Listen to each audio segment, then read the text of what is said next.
अस्सलाम वालेकुम YouTube family. और सुनाओ कि सेहत भी ठीक आ जी। मुर्गे का गोश्त धो सवार लिया आप अज बना लगे आ मसालेदार गोश्त मुर्गे का। प्याज कट्टे हुए आप पा देना बिस्मिल्लाहिर्रहमानिर्रहीम। हाँ जी प्याज पाता आप 4 प्याज मोटे साइज के कट्टे। हम ये आप अदरक लसन पेस्ट कुटिया हुआ पा देना बिस्मिल्लाहिर्रहमानिर्रहीम। आ देखो अदरक लसन हरिया मिर्चा कुटिया हुई बिस्मिल्लाहिर्रहमानिर्रहीम। हम ये लून मिर्चा पा देनी बिस्मिल्लाहिर्रहमानिर्रहीम। हल्दी हम ये नमक पा देना। देखो नमक हम ये लाल मिर्चा पा देनिया। देखो लाल मिर्चा पा दी आप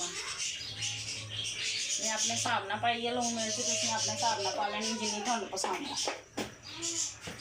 नमक भी पाता वा मिर्चा लून भी पाता वा।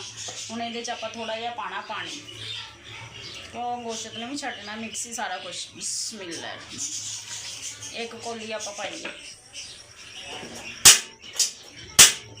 गैस आप ऑन कर ली उत्ते रख देते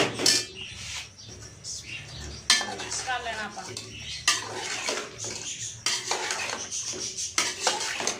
मिक्स करता सारा कुछ नीचे पा के बिल्कुल आसान तरीके गोश्त बनाना।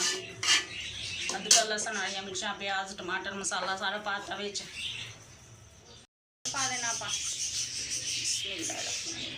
कट के मिक्सी। एक टमाटर पाता मिक्स करके ये उत्ते आप दे देना ढक्कन।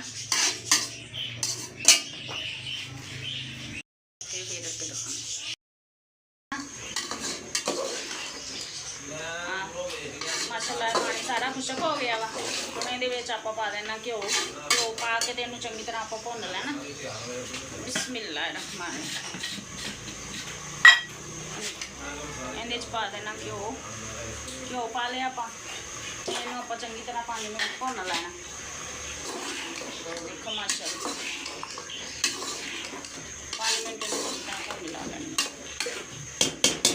माशाल्लाह गोश्त अपना भुज गया 5 मिनट हो गए भुज जाते हैं। गोश्त अपना भुज गया हमने हल्का जहा आप पानी पाना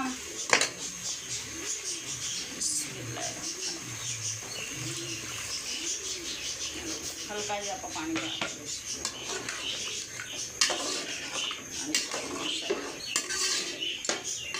10 मिनट इन पकाना। देखो माशाल्लाह गोश्त अपना मन के तैयार हो गया। देखो माशाल्लाह देखो माशाल्लाह कितना प्यारा कलर आया। देखो बन के तैयार हो गई अपना कढ़ाई चिकन कढ़ाई अपनी बन के तैयार हो गई है। देखो कलर घ्यो माशाल्लाह छड़ दिता है ना। गैस आप देनी बंद कर गैस बंद करती है तो सालन अपना तैयार हो गया वा। तो मेरे यूट्यूब चैनल का नाम है किचन हांडी। लाइक भी कर दिया करो सबसक्राइब भी कर दिया करो शेयर भी कर दिया करो। जोड़े लाइक करते शेयर करते उन्होंने बहुत बहुत शुक्रिया। तो अच्छे अच्छे कमेंट कराया करो। मैं बड़ी मेहनत ना वीडियो बनानी हाँ। तो ये भी मैंने दस दिया करो तुम किहड़े शहर चो देखते हैं।